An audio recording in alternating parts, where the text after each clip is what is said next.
Okay, let's unpack this.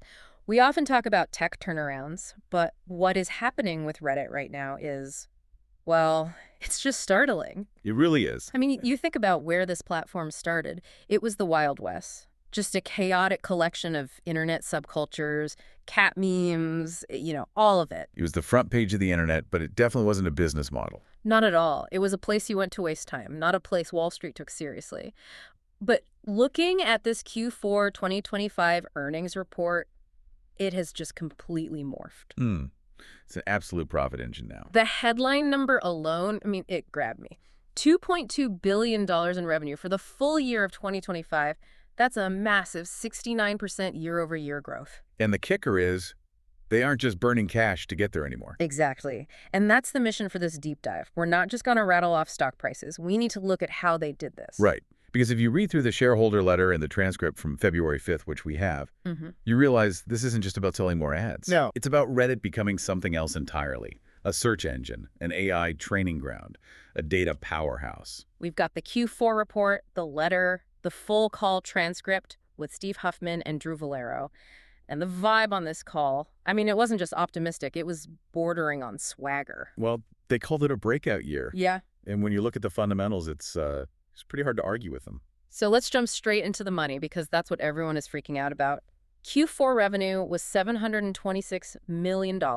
That's up 70% from the year before. But the profit is the real story. The profit, $530 million in net income for the full year. Which is just a massive swing. Remember, the previous year, they were operating at a loss. But hold on, I saw a specific metric the CFO, Drew Valero, kept bringing up. He called Reddit a rule of 115 company. I've heard of the rule of 40. Is this just him making up a new cool-sounding number? No. It's a legitimate, though, a very rare brag.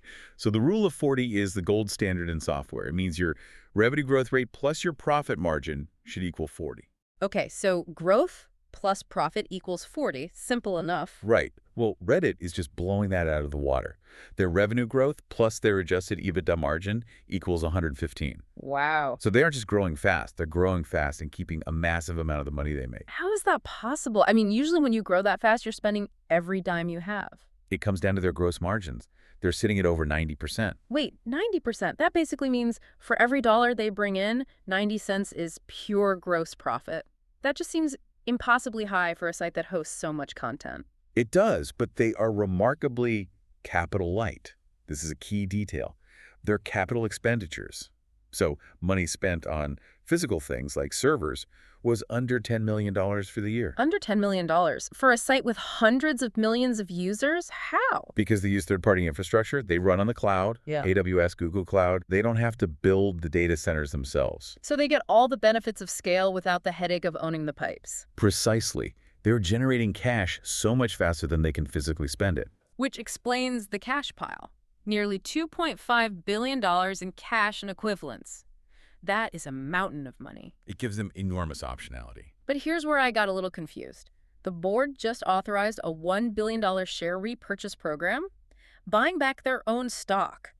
Why do that? Isn't that admitting you don't have better ideas for the money? That's the common skepticism, yeah. You usually see that from, like, old, slow-growth companies. Right. But Valero's argument is that they can do everything at once. Everything.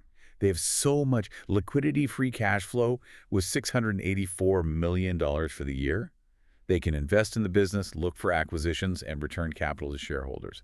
They're not choosing. They're doing all three. It's a flex. It is. It's also a defensive strategy. It tells the market, we think our stock is undervalued, and we have the cash to prove it. Okay, so the bank account is full. But let's pivot to why the money is pouring in. This brings us to the whole human element. Steve Huffman made this comment about AI slop that I thought was pretty telling. Oh, that was the core thesis of his whole opening. He's talking about how the internet today is just flooded with that generative content. Slop. That's the word he used. Yeah, and you know it when you see it. You search for a recipe or a product review, and you get these articles that just feel off. Repetitive, no voice, written by AI. It's the dead internet theory coming to life. You don't know if you're reading a person or a bot. Exactly. And in that environment, Reddit's whole value proposition changes. It stops being just a forum. It becomes the most human place on the internet. Because it's messy. Because it's messy and argumentative and subjective. The more fake the web gets, the more valuable a real conversation becomes. And that's driving a huge shift in user behavior. Search. They said 80 million people search directly on Reddit every week. Which is up from 60 million just a year ago. And that's a critical distinction. These aren't people finding Reddit on Google. They are bypassing Google entirely. Why, though? Is Google just broken? It's not that it's broken. It's that the intent of the search is changing. Huffman made this really profound point. He said, people come to Reddit for questions where the answer isn't a fact. Give me an example of that. Okay, so if you ask, what is the height of the Eiffel Tower? Google's perfect. But if you ask, what's the best speaker for a small apartment?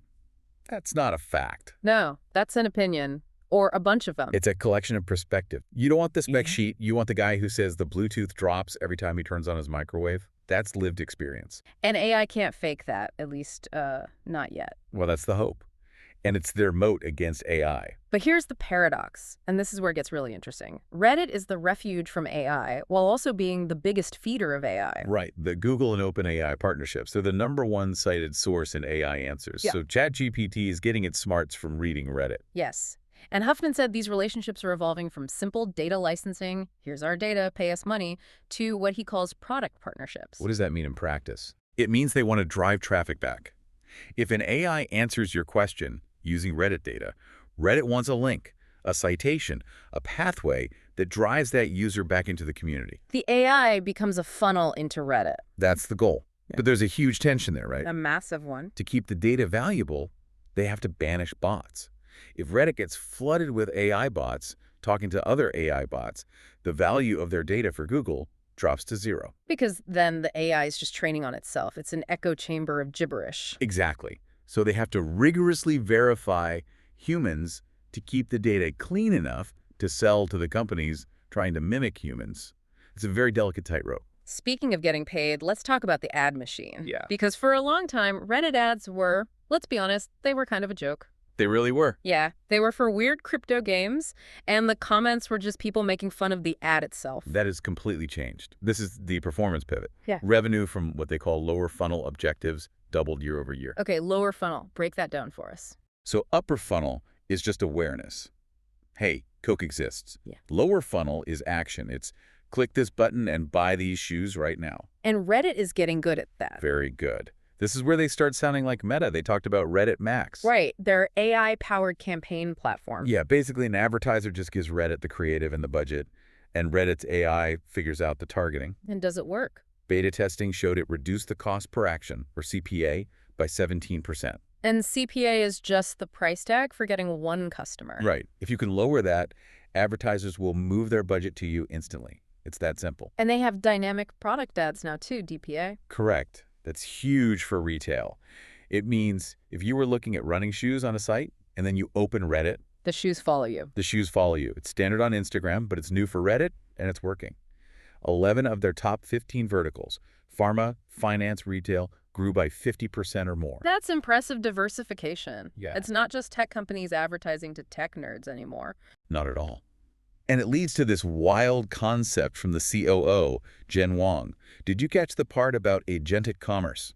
Oh, this felt a little sci-fi. I had to rewind it. It sounds like sci-fi, but it's a really logical prediction of the near future. Okay, lay it out for me. Agentic commerce. The idea is that soon, AI agents, software bots working for you, will do the actual mechanics of buying things. So I tell my phone, buy me a ticket to Tokyo, and it just does it? Exactly. It navigates the site, selects the seat, enters your card info, everything. The execution part becomes a commodity. Okay, so where does Reddit fit into that?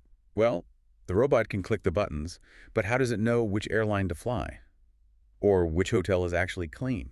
Ah, it needs research. It needs a decision layer. Jen Wong is betting that the decision, the what should I buy, will happen based on Reddit research. They want to own the recommendation layer. So the human goes on Reddit to figure out, okay, the Sony headphones are better than the Bose. Yeah. Then they tell their AI, get me the Sonys. Or maybe the AI itself scans Reddit to see what people recommend and presents you with the winner.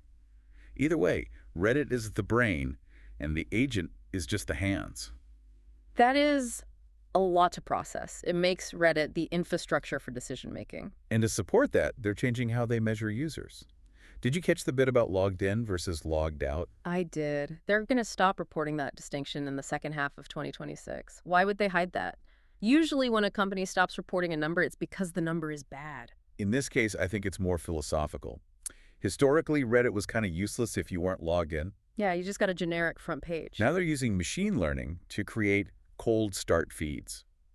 So even if you're a total stranger, based on the first two things you click, they can build a personalized feed for you instantly. So they want to monetize you whether you have an account or not. Exactly. They want to remove the friction. If 80 million people are searching there, a lot of them probably don't have accounts. They just want the answer. Which makes sense.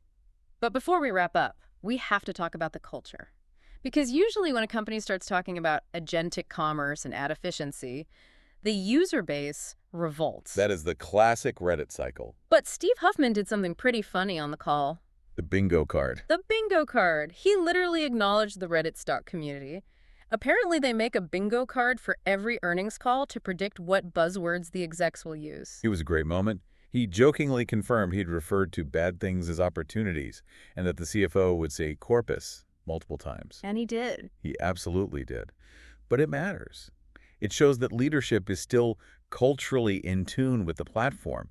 They're reading the subreddit about their own stock. It's that self-awareness that seems to be keeping the peace, you know? And they're backing it up with features like verification. Yeah. Rolling out verified profiles to fight that dead internet feeling. So let's pull this all together. What does this all mean for the listener? If we look at the big picture, Reddit has successfully monetized human conversation without, well, so far, destroying the community feel. Yeah. They're profitable, they're growing fast.